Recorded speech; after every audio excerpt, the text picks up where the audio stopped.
but of course, not least, the Wolverine. And now the Blackbeard. Ladies and gentlemen, Hugh Jackman!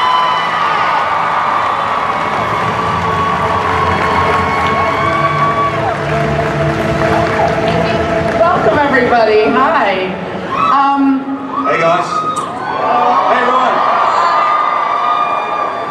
The little bit of footage we saw looks really, really beautiful, and I think a lot of us feel like we know this world. We know the world of Peter Pan. We've seen films, we've read the books. So I really want to hear how this specific immersive world that you created, this Neverland, is going to be different from the ones that we've seen in the past. Well, it's really sort of Peter Pan for 2015, and it's a complete reframing of the story as we know it and love it. It's a big world, and it's beautiful and bold, and this is all an origin story of how Peter became Pan. How fantastic.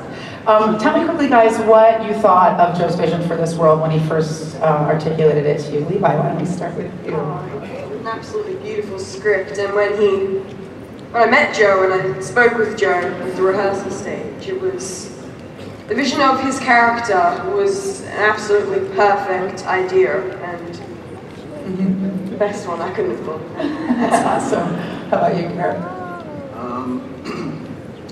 When I first met Joe, he'd said, you know, I have a young son that's been having nightmares, and I said, I want to make this film as dark as I possibly can to show every kid out there that no matter how dark the fear, they can overcome, you know, the nightmare and what they're afraid of. And I thought it was one of the most, you know, beautiful things I'd ever heard. Yeah, that's exquisite.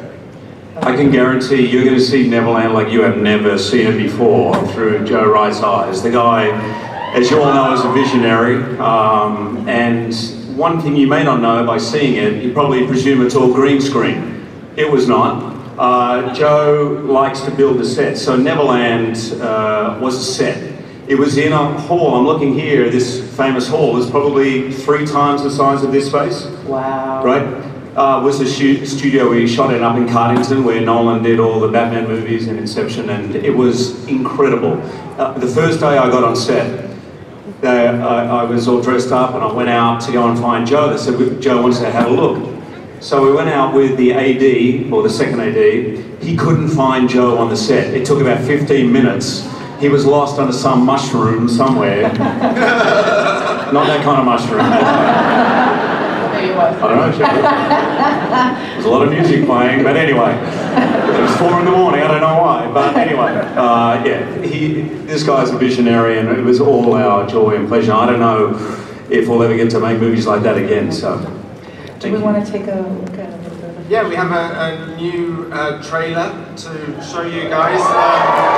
So you're the first people to see this, I think. So let's have a look at this trailer. For how all the factors in Neverland come together and break apart, and it looks incredible. I guess also you mentioned that you built huge practical sets, and I wonder if that was something that you decided to do early on in the creative process, or if once you started to figure out how you were going to shoot the film, it made more sense to go with practical sets versus green screen and CGI, which most people would do for economy. No, I'm not sure that it would have been less expensive doing it in CGI. And the really big set was the forest, and a lot of action takes place there with the village and everything. And I just felt that it would give us more of an immersive experience making the movie. It would help Levi, whose first movie this is, to understand where he is and the world he's in. And also help me, to be honest, to understand where I was. I love building physical things, I love building playgrounds for us all to play in, and so that was the idea of the set. Yeah. Did it feel like a playground to you, Levi? It did. Yeah. The first time I went there, it was like you've walked into another theme park. It was full of all these different and cool things. It was mind blowing. Hugh and Garrett, you guys have both worked extensively with green screen. I mean, Tron, I think you were just in a room, probably just a green room for 3 months. Some sense. So how did this feel as actors to be able to work in this practical world? It was great. It was, I mean, like Hugh was even saying, every day was pretty magical. you know, Joe certainly has his way of keeping the morale up within the crew, and he'd be playing music. And we, you know, on most days we'd have 150, 200 extras, and you know, every day they're dancing and singing. All the crews dancing and singing. It was something that you know, Joe and I both kind of laughed at a lot of films sort of before this. We've done a lot of sort of depressing or very dark kind of stories, and this was an opportunity to have as much fun as we could and enjoy the filming experience as much as we could, which we felt was sort of a rarity and what we were sort of lacking. So it was definitely a playground. It was fantastic.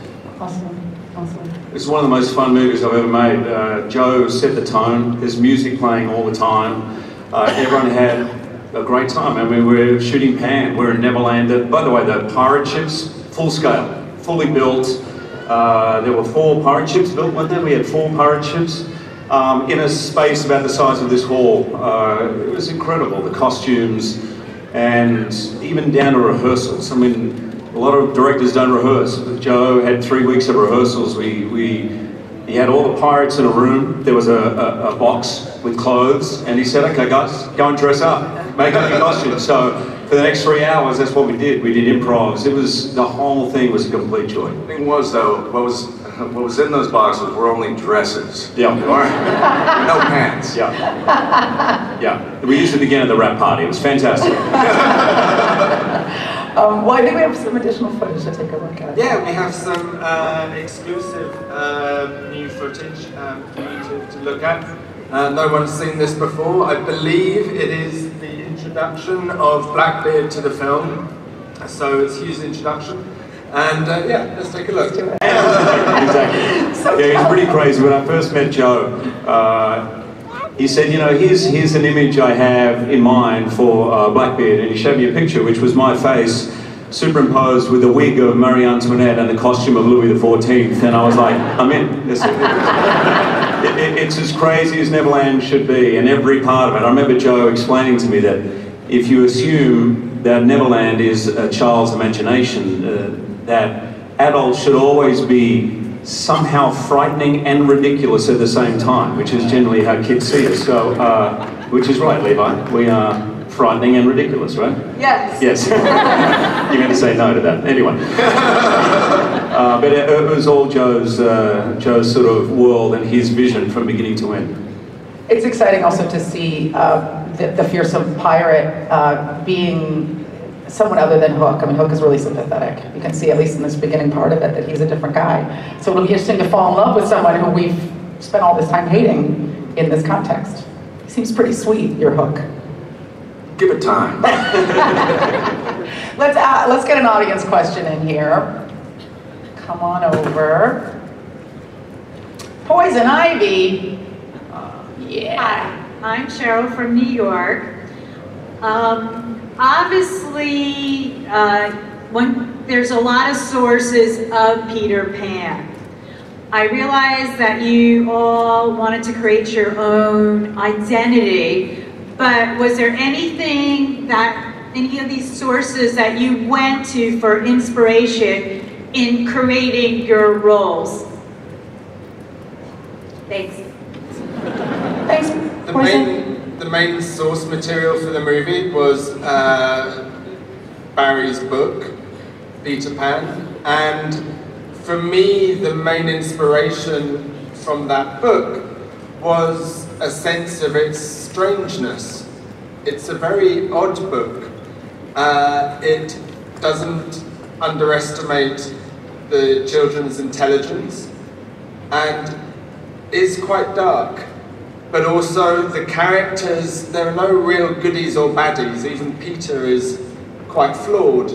He is brave and bold, and he also, and a lot of fun, but he's also, he steals other people's ideas, and he thinks he's above reading and writing, and in the end he stabs Hook in the back in a quite dishonourable way.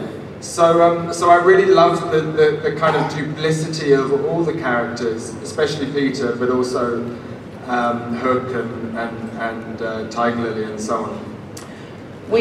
Guys, this is awesome. We have to move on, and so I want you to give a huge round of applause